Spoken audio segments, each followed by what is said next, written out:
Hey everyone, welcome back. We're diving deep today into Echotruth, Volume 2, The Waters of Wisdom. This one's been requested, so we know you guys are ready to get wise, right? What really hooks me about this book is, it kind of mashes up spiritual advice with these super practical life tips. Yeah, it's wild. It's like how to actually live a good life, right? Like Yeah. on the ground, but also like on a bigger level, you know? Totally, like a guidebook for navigating, well, everything. It's a fascinating approach for Yeah. sure. What I find super intriguing is how it tackles these like everyday issues, right? Commerce, inheritance, raising kids, even all through this lens of like universal truths. All right, let's break that down a bit. So the book, it kind of comes down hard on greed, especially in business. It's basically like watch out for those crazy markups because it's not just about being unfair. It says it can actually hurt society as a whole. Hmm. Do you think that's a bit much, or could that still apply to us today? I think it's definitely bringing up a huge point about how like all our actions are connected. You know what I mean? Yeah. The book is arguing that greed, it messes up the harmony of society. So Yeah. it's not just about you getting ahead, it's about the impact of your choices on everyone, like literally everyone. So it's saying that even small acts of greed, they all add up to this bigger problem. It's like a ripple effect, yeah. Interesting. But then the book gets super specific, almost shockingly so. It's like, okay, say someone slams you with this crazy interest rate on a loan. Oh, yeah. The book's advice: refuse to pay. Go straight to the authorities. It's pretty radical, right? Sounds So- intense. But when you think about it, it's really emphasizing taking responsibility, Right. seeking fairness. Oh, It's like it's urging you to stand up and say, hey, no, that's not right. yeah, it's almost like a throwback to a time when things were settled a bit more directly. Right. But I get it. It's about knowing your worth and not letting people walk all over you. Now, Inheritance, the book dives deep into this with some seriously detailed instructions. 2/3 to the surviving spouse, the rest split equally among the children. It even covers what happens if a child dies without heirs. Back to the parents it goes. You know, these specific inheritance rules, they might seem rigid at first. Yeah. But it's really reflecting this deeper philosophy. It's about being fair, clear, minimizing conflict within families. It's proactive. So it's like a blueprint for a smooth transition, making sure everyone's taken care of, and there's no room for misinterpretation, right? Exactly. And speaking of clarity, there's a whole section on proper loan documentation. You need 2 witnesses, clear terms. It even lays out what happens if someone defaults. It's like they really trying to cover all the bases, even back then. It's fascinating to see these very practical, almost mundane details, Right. But they're woven into this bigger story. It's about living in accordance with these laws of creation, as the book calls them. Oh, yeah. And this is where things get really interesting. The book describes these laws in almost poetic language, talking about the scales of creation, balancing truth and falsehood, spirit and life. It's definitely a deeper philosophical layer to all of this, wouldn't you say? Absolutely. It's not just practical stuff.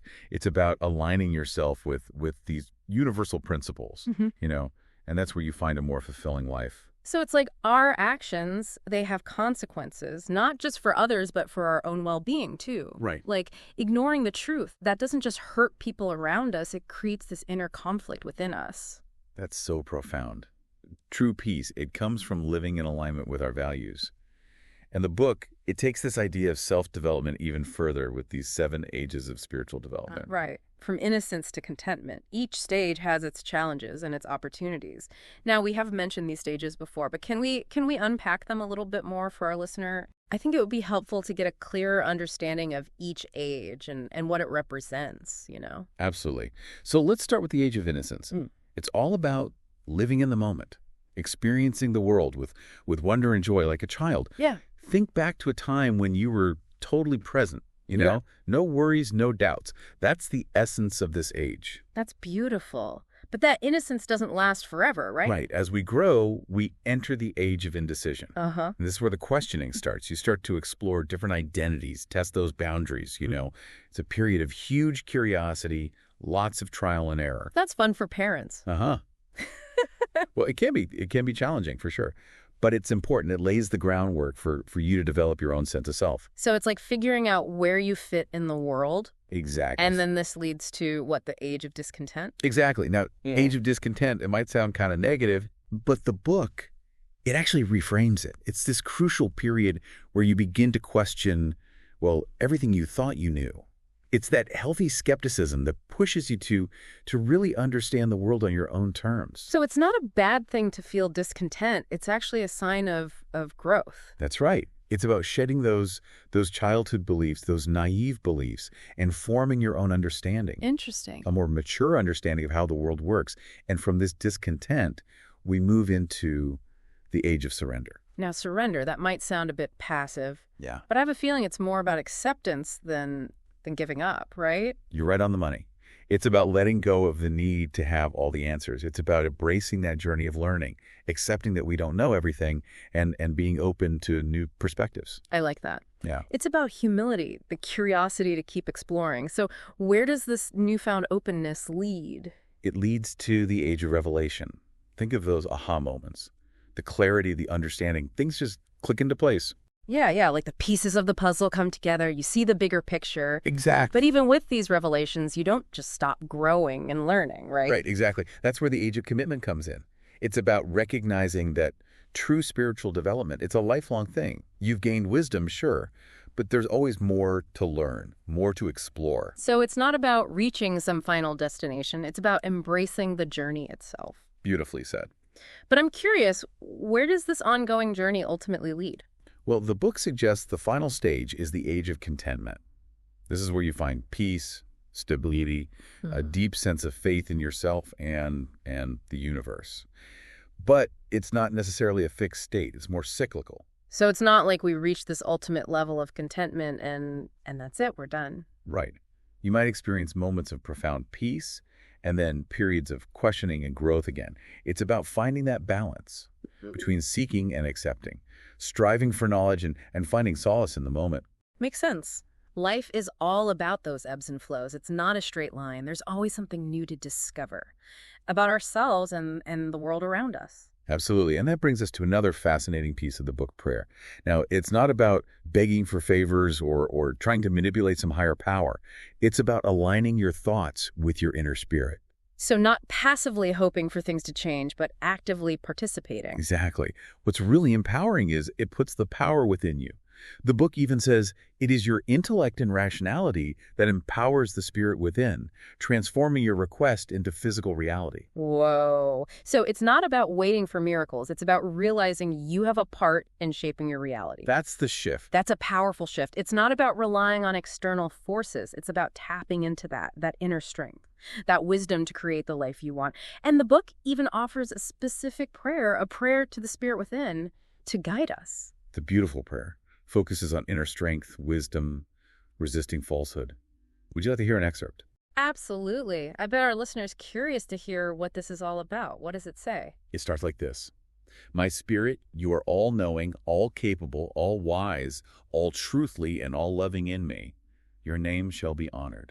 Wow. There's this sense of reverence, like respecting your own inner spirit. It's not about looking outward for guidance. It's about recognizing that spark within. And the language, it's very active. It's not passive.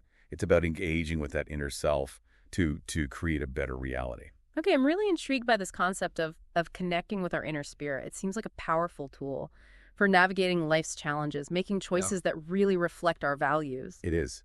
And this idea of inner truth, it connects beautifully with the next section of the book, where it goes even deeper into this idea of truth as a guiding force in life. Yes. So much to unpack here, and we've only just scratched the surface. Let's take a moment to reflect on what we've covered, and then we'll dive deeper into the book's wisdom in part 2. Stay tuned. Welcome back to our deep dive into Echotruth, Volume 2, The Waters of Wisdom. We've been exploring some really interesting connections between practical advice and spiritual principles. And one area where this book really stands out is in its take on raising children. Yeah, that's right. It's fascinating how it ties this very practical topic, like raising kids, back to these bigger spiritual themes. It's basically saying that raising children with a strong moral compass, well, that's key to creating a just and harmonious society. It's not just about raising good kids. It's like shaping the future. Exactly. The book, it puts a lot of emphasis on teaching kids about truth, fairness, responsibility, all from a young age. And here's something that might surprise you. Yeah. It even suggests explaining concepts like mortality and death like as part of life's natural cycle. I'll admit that sounds a bit heavy for little kids, but I can see the value in being honest and open with them, even about the tough stuff. It's about building trust. It's about giving them the tools to navigate life's complexities. And it goes back to that idea we were talking about aligning ourselves with those laws of creation. If we want to live in a world where truth wins out, we got to raise the next generation to understand and embody those values. And speaking of values, the book is super clear about treating all children equally, no matter their gender, no favoritism, no special treatment. Everyone deserves those same opportunities, the same respect. What do you think about that? Does that resonate with you? It's a powerful message for sure, especially when you consider how those values haven't always been upheld in the past.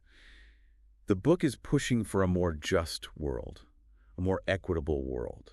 And it all starts with how we raise our kids. It goes beyond just teaching fairness, though. The book also really stresses patience and understanding in parenting. No harsh punishments, no forcing kids into some rigid belief system. It's almost like it's advocating for a more gentle approach. It's about creating that nurturing environment, right, where kids can they can develop their own sense of morality, their own spirituality. The book even warns against exposing children to like fanatical religious figures, cult-like figures. It says those influences can really hinder their ability to think for themselves. What are your thoughts on that? Is it even possible to guide children without pushing your own beliefs onto them? That's a great question. It's like the book is saying that true spiritual growth comes from within, not from just blindly following what someone else says. It's about empowering kids to form their own beliefs, make your own choices, and in the end, to take responsibility for their own lives. That autonomy, that's essential for true spiritual development. Yeah. We're not trying to make copies of ourselves, right? It's about nurturing their individuality, helping them find their own unique path. So we've got this emphasis on truth, on personal responsibility, raising kids with strong values.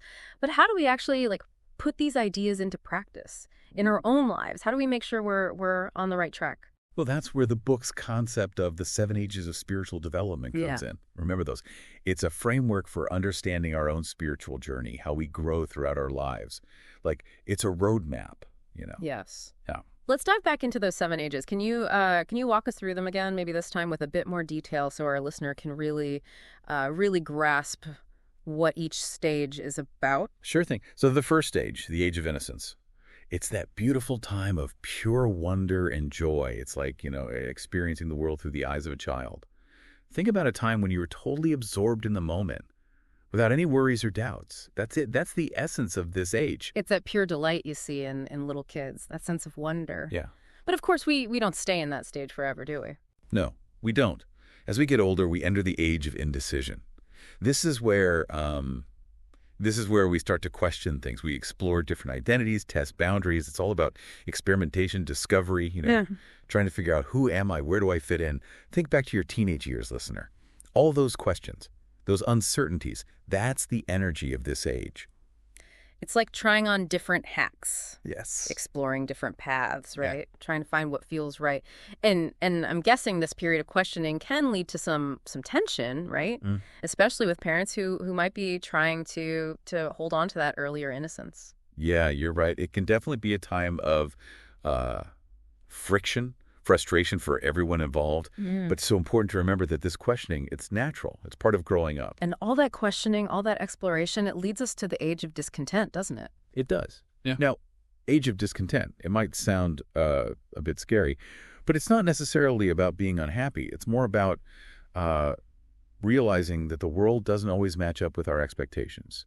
You might question your beliefs, challenge authority. You might feel a little disillusioned with everything. It's like those rose-colored glasses come off, right? Yeah. You see the world more clearly, but maybe with a bit more cynicism, too. Right, exactly. Yeah. And while it can be uncomfortable, the book, it actually emphasizes that this discontent is necessary. It's a part of growth. It's about shedding those naive childhood beliefs, forming your own more mature understanding of the world. So it's not about dwelling in the negative. It's about using that discontent as fuel for change, for transformation.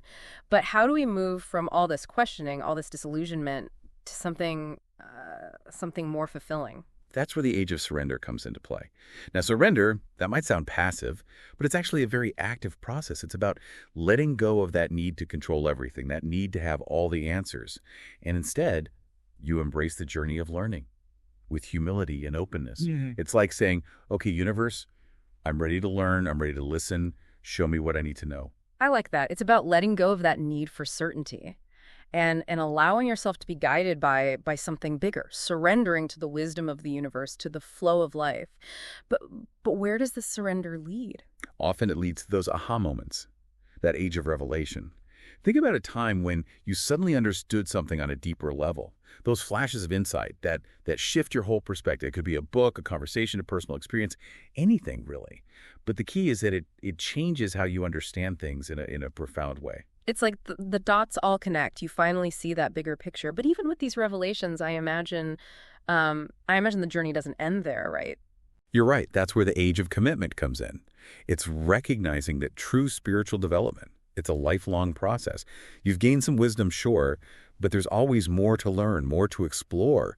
It's about committing to continuous growth, constantly seeking truth, deepening your understanding. It's like signing up for that lifetime membership to the School of Life. Yes, that's it. It's about embracing that journey, with curiosity and dedication.